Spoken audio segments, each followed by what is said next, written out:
Hello guys, आप सभी का एग्ज़ाम इंस्ट्रक्टर यूट्यूब चैनल पर हार्दिक स्वागत है।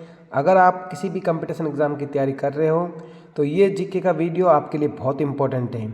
एक एक क्वेश्चन और पूरी थ्योरी एग्ज़ाम ओरिएंटेड है। तो चलिए शुरू करते हैं आज की इस वीडियो को। जनगणना, तो जनगणना टॉपिक है, ये 12th के एग्ज़ाम के लिए भी बहुत इंपॉर्टेंट है, ध्यान से देखना।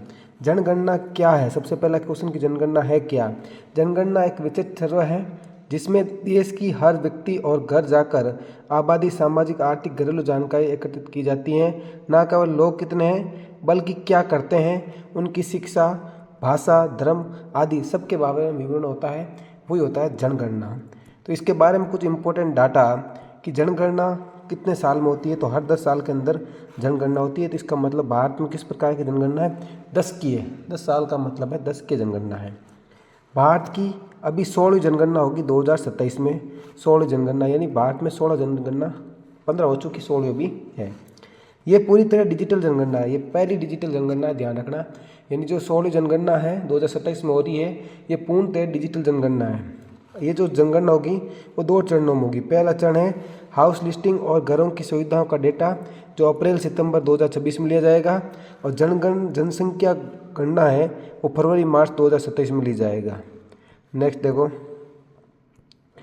कौन संचालित करता है? भारत की जनगणना का संचालन भारत सरकार के गृह मंत्रालय, मोस्ट इम्पोर्टेंट, इन जनगणना गृह मंत्रालय के अंतर्गत महापंजीयक और जनगणना आयुक्त कार्यालय द्वारा किया जाता है। मोस्ट इम्पोर्टेंट, यहाँ से ध्यान देखना कि महापंजीयक और जनगणना आयुक्त गृह मंत्रालय के अंतर्गत ये काम किया जाता है। अब कुछ फॉर्मूले हैं जनसंख्या, जो जनगणना टॉपिक है वहाँ से बहुत इंपॉर्टेंट फॉर्मूले हैं 3-4।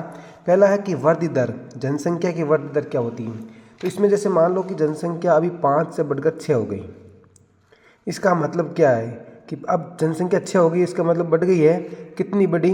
1। कहाँ से बढ़ी? 5 से, इंटू 100 कर दो, यानी ये आपका परसेंटेज निकल के आ जाएगा। यानी पहले पुरानी जनसंख्या और नई जनसंख्या में से पुरानी जनसंख्या घटा के 100 से गुणा कर देना, ये आपका बन जाएगा वृद्धि दर। ठीक है। अगला है जनसंख्या घनत्व। जनसंख्या घनत्व क्या होता है?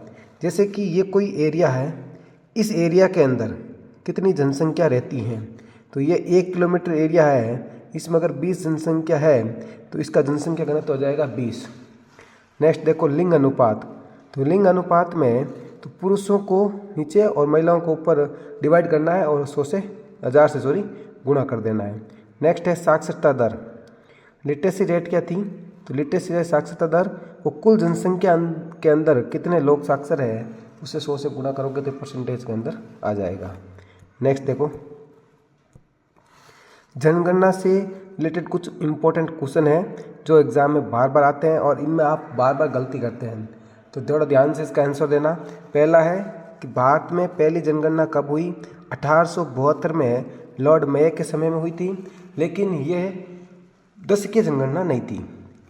पहली पूर्ण और वैज्ञानिक जनगणना 1881 में हुई थी, रिपन के टाइम पे, वो हुई थी 10 की जनगणना। नेक्स्ट देखो, भारत में जनगणना कितने वर्षों के अंतराल में होती है?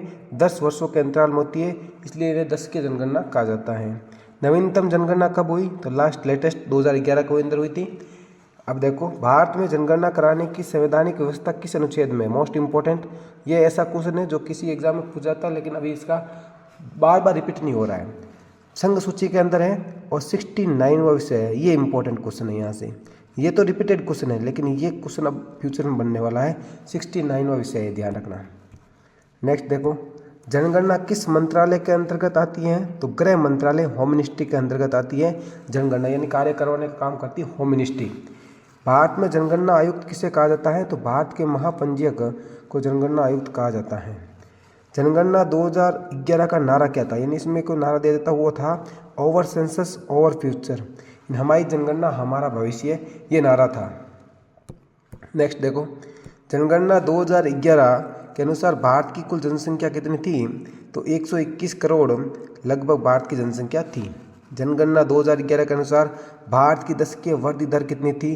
परसेंटेज के अंदर बताना है, तो 17.64, मोस्ट इंपॉर्टेंट है, 17.64% ये की थी भारत की जनसंख्या वृद्धि दर थी 10 की। नेक्स्ट देखो, जनगणना 2011 के अनुसार सबसे अधिक जनसंख्या वाला राज्य है, तो सबसे अधिक जनसंख्या कहाँ पे थी? उत्तर प्रदेश के अंदर, मोस्ट इंपॉर्टेंट क्वेश्चन। अगला देखो, सबसे कम जनसंख्या सिक्किम के अंदर, ये भी इम्पोर्टेंट क्वेश्चन है। यानी सबसे ज़्यादा जनसंख्या कहाँ पे थी और सबसे कम, दोनों का आपको पूछ जाएगा, ध्यान रखना। सबसे अधिक जनसंख्या वाला केंद्र शासित प्रदेश, ये तो सबको पता होना चाहिए, दिल वालों की दिल्ली। सबसे जनसंख्या घनत्व सबसे अधिक किस राज्य में? बिहार। जनसंख्या घनत्व का मतलब है 1 किलोमीटर एरिया के अंदर, 1 वर्ग किलोमीटर, यानी 1 किलोमीटर ऐसे लो, 1 किलोमीटर ऐसे लो, 1 किलोमीटर ऐसे ऐसे करके एक वर्ग बनाओ, इसके अंदर कितनी जनसंख्या है वो इसका जनसंख्या घनत्व होता है। तो सबसे अधिक जनसंख्या घनत्व किस राज्य में? बिहार के अंदर जनसंख्या ज़्यादा है, नज़दीक, इसलिए जनसंख्या घनत्व ज़्यादा किसका हो गया? बिहार का हो गया। नेक्स्ट देखो, जनसंख्या घनत्व सबसे कम किस राज्य का है? वो अरुणाचल प्रदेश का है, 17। नेक्स्ट देखो, भारत का औसत जनसंख्या घनत्व है 2011, पूरे भारत का, हर राज्य का मिला के औसत का मतलब है एवरेज, सबका बराबर कितना था?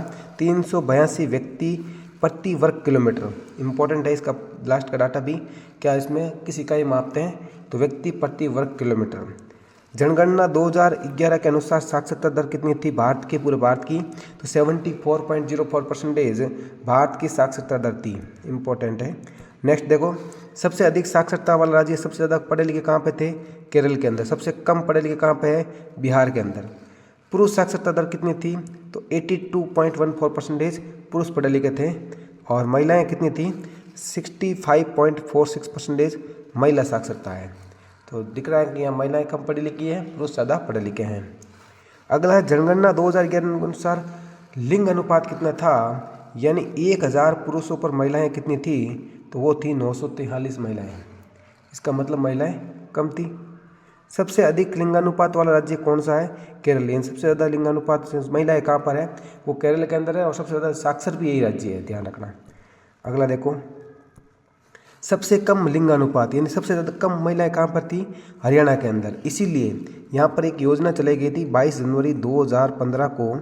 उस योजना का नाम था बेटी बचाओ बेटी पढ़ाओ, यानी बेटी को बचाना है, यहाँ पर लिंगानुपात को संतुलन करना था। नेक्स्ट है, बाल लिंगानुपात 0 से 6 वर्ष कितना था? 919 बाल लिंगानुपात था। जनगणना में आर्थिक गतिविधियों के आधार पर जनसंख्या को कितने भागों में बांटा गया है? यानी कार्य करने के आधार पर, एक तो कार्यशील हो गई, एक अश्रमिक जनसंख्या हो गई। कार्यशील का मतलब हो गया जो व्यक्ति आर्थिक कार्य करता है वो कार्यशील जनसंख्या के अंतर्गत आएगा। भारत की सबसे अधिक जनसंख्या वृद्धि दर किस राज्य की है? वो है मेघालय। मेघालय ऐसा राज्य है जिसमें जनसंख्या एकदम बड़ी थी, इसलिए जनसंख्या वृद्धि दर सबसे ज़्यादा किसकी थी? मेघालय की थी। जनगणना किस प्रकार की प्रक्रिया है? एक सांख्यिकी प्रक्रिया है, ये भी ध्यान रखना है, डाटा पर आधारित। ठीक है, डाटा पर आधारित ये है। नेक्स्ट देखो, भारत में जनगणना की शुरुआत किसने कराई थी? ब्रिटिश सरकार, यानी जो ब्रिटिश सरकार थी ईस्ट इंडिया कंपनी, उस टाइम से इसकी शुरुआत हो रखी है। स्वतंत्र भारत की पहली जनगणना कब हुई थी? जनगणना की शुरुआत तो आपको पता होना चाहिए 1872 में हो गई थी, लेकिन जब भारत स्वतंत्र हुआ था उसके बाद पहली बार जो जनगणना हुई थी वो 1951 के अंदर हुई थी। जनगणना में अनुसूचित जाति और जनजाति SC/ST के डाटा कलेक्ट क्यों किए जाते हैं? तो उसका सीधा मुद्दा है कि उसको आरक्षण और कल्याण की योजना हेतु उनका डाटा कलेक्ट किया जाता है कि कितनी जनसंख्या है, क्या क्या है, इसके बारे में पूछ जाता है। नेक्स्ट देखो, जनगणना 2011 में कौन सी श्रेणी जोड़ी गई थी? तो ट्रांसजेंडर होता है उसको जोड़ा गया था जनगणना 2011 की जनगणना में। जनगणना भारत के किस स्तर पर कराई जाती है? तो राष्ट्रीय स्तर पर पूरे भारत में कराई जाती है जनगणना। ऐसा नहीं किसी एक स्टेट की हो जाएगी अगले स्टेट के अगले साल, ऐसा नहीं, सबकी एक साथ होती है जनगणना।